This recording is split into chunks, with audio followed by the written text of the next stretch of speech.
नमस्कार दोस्तों, पुण्य श्लोक अहिल्याबाई शो में हम देखते हैं आज कि मालेराव केसर के घर में होता है और उससे कहता है कि मेरे लिए यानी कि मालेराव के लिए भोजन बना दो। वो मना करती है और कहता है नहीं, मुझे भूख लगी और मैं तो यहीं पर खाऊंगा, बनाओ मेरे लिए। अब वो उसके लिए भोजन बना रही होती है और उसकी तरफ भोजन आगे करती है और कहती है, राजकुमार लीजिए आपकी पसंद का साग बनाया है। अब वो कहता है नहीं, मुझे नहीं खाना। राजकुमार कहोगी तो मुझे नहीं खाना।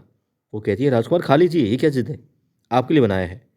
वो कहता नहीं, मुझे नहीं खाना। फिर वो कहती है, मान लिया कि आप राजकुमार हैं, आपके पास तो बहुत सारा भोजन होगा, ना जाने क्या क्या पकवान खाते होंगे, लेकिन आपकी पसंद का भोजन बनाया है आपके कहने पर, तो अब इसे खा लीजिए। वो कहते नहीं खाऊंगा, जब तक तुम मुझे मालेराव नहीं कहोगे मैं नहीं खाऊंगा।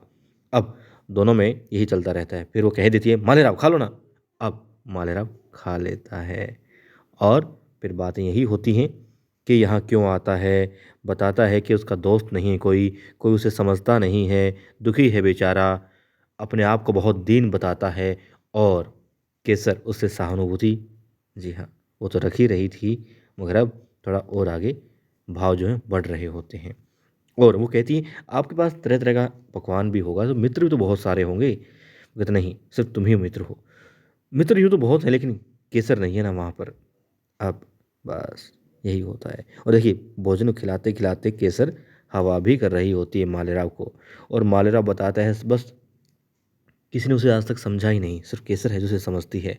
अब केसर कहती है कि आप तो इतने पराक्रमी, इतने लायक राजकुमार हैं। मतलब लायक नहीं, लायक नहीं हूँ, मैं सिर्फ राजकुमार हूँ। जी हाँ, स्वीकार कर लिया मालेराव ने कि वो कुछ भी नहीं है, सिवाय एक अच्छे घर में पैदा होने के, उसने और कुछ भी नहीं किया।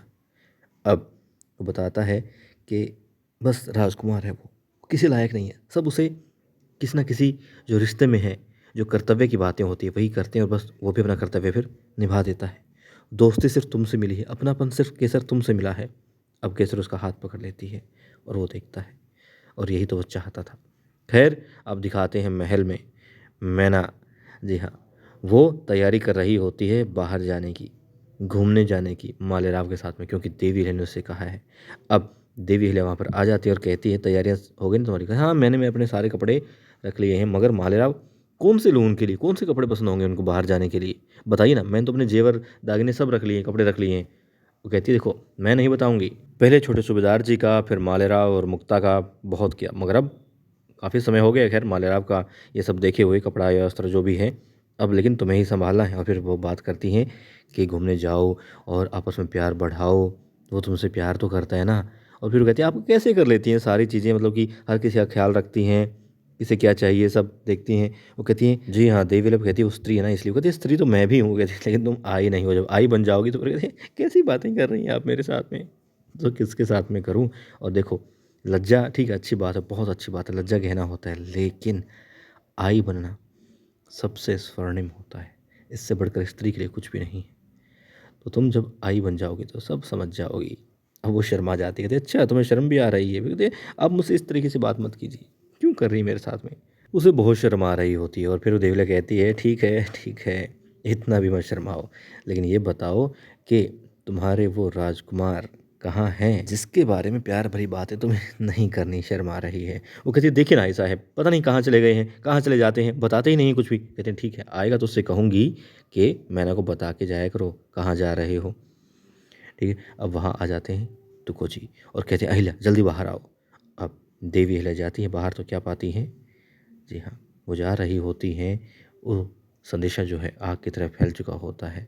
लेकिन अभी तक सिर्फ देवी अहिल्या के जितने भी आदमी वहाँ पर हैं, सैनिक वहाँ पर हैं, उन तक होता है। बस अब गुन्नू जी अपना काम करने के लिए निकल पड़ते हैं। गंगूबा राघवदा के साथ में होते हैं और राघवदा बता रहे होते हैं, देखो मल्हार और सुधार जी तो सहमत हैं राघवदा के इस निर्णय से या फिर उनके इस प्रस्ताव से, लेकिन देवी अहिल्या में लगता है अभी अनुभव की कमी है, वो नहीं समझ पा रही हैं। आप बताइए, आपको क्या लग रहा है? वो कहते हैं, देखिए सरकार, मैं तो सिर्फ और सिर्फ जो सत्ता में है, जो गद्दी पर बैठा है, उसके प्रति वफादार हूँ, जो वो कहेंगे मेरे लिए तो वही सही है। अब वहाँ पर गुरु जी आ जाते हैं और कहते हैं, गंगूबा आपसे बात करिए, आइए। अब वो देखते हैं, कहते हैं, ये कहाँ से आ गया। खैर फिर बाहर जाते हैं, आओ। और वो गुरु जी वहीं रुक जाते हैं, थोड़ा सा आराम आराम से इस तरीके से अपने भाव दिखा करके कि मैं तुम्हारे काम आ सकता हूँ राघोबा। और फिर आ जाता है और कहते हैं, हाँ गंगूबा। अब वो सोचता है मनी मन राघवा कि ये आदमी काम आ सकता है, ये काम का हो सकता है। और फिर गंगूबा पूछते हैं, हाँ बताओ क्या बात है? वो कहते हैं, देखो हर कोई मेरा अपमान करता है, तुमने काम ही ऐसे कर रखे हैं अपमान वाले, कोई नई बात हो तो बताओ। वो कहते हैं, हाँ नई तो नहीं है, हाँ खैर नई ये है, तो सोचा मैंने आपको बता दूं कि देवी अहिल्या का एक दूत किसी ने मार दिया है, और दूत की हत्या कोई छोटी बात नहीं, बहुत बड़ी बात है, बस सोचा कि किसी जिम्मेदार इंसान को बता दूं, इसलिए बता दिया। कहते ठीक किया। ठीक है, वो गंगू वहाँ से चले जाते हैं और गुरु जी खुश हो जाते हैं। और फिर दिखाते हैं देवी अहिल्या देखती है कि उनका वफादार सैनिक, उनका दूत जो उन्होंने भेजा था पुणे के लिए, वो मृत होता है। अब तुकोजी और देवला देखते हैं और फिर विचार करते हैं उसके बारे में, और जो गुरु जी ने उसकी कमर पेटी पर बांध दिया था दस्तावेज, वो देखते हैं, उसमें लिखा होता है कि तुमने पुनः तुम्हारा दूत भेजा, लेकिन देखो इसका हश्ल जो किया है हमने, उससे सबूत, उससे तुम्हें जवाब मिल चुका है, और जवाब यही है कि मल्हार और सुधार जी को हम गद्दी से हटाएंगे। अब गुरु जी भी बातें छिप करके खिड़की में से देख रहे होते हैं। मल्हार राव सुधार जी आ जाते हैं और कहते हैं रुको, देखते हैं कौन है। और फिर देवी अहिल्या के हाथ में वो लखोटा भी होता है। अब लखोटे तरफ इशारा करते हैं, अहिल्या दिखाती है, पढ़ते हैं, फिर कहते हैं अच्छा तुमने बिना बताए दूध भेजा, ये दूध तुम्हारा था। और अब देवी और उसे घबरा जाती है और गुरु जी खुश हो जाते हैं, क्योंकि वो फूट डालने में कामयाब हो रहे हैं, उन्हें ऐसा लग रहा होता है। अब देखेंगे दोस्तों आने वाले एपिसोड में किस तरीके से क्या होता है। मल्हार राव सुधार जी इस बात को लेकर देवी से गुस्सा होते हैं और फिर दरबार में अपनी दलील रखने की और साथ में मतदान की बात वो करते हैं। और आने वाले एपिसोड में हम सोमवार को यही देखेंगे कि मल्हार राव सुधार जी बता देते हैं दरबार में कि भाई मैं ये चाहता हूँ, देवी अहिल्या ये चाहती है, मुझे लगता है मालवा के हित में ये है, और देवी अहिल्या को लगता है कि मालवा के हित में ये है। तो मालवा के जो मंत्रिमंडल के लोग हैं, जो मालवा के लोग हैं, वही फैसला करें कि कौन सही है या फिर किसका निर्णय सही लग रहा है, और उसी दिशा में आगे बढ़ना चाहिए।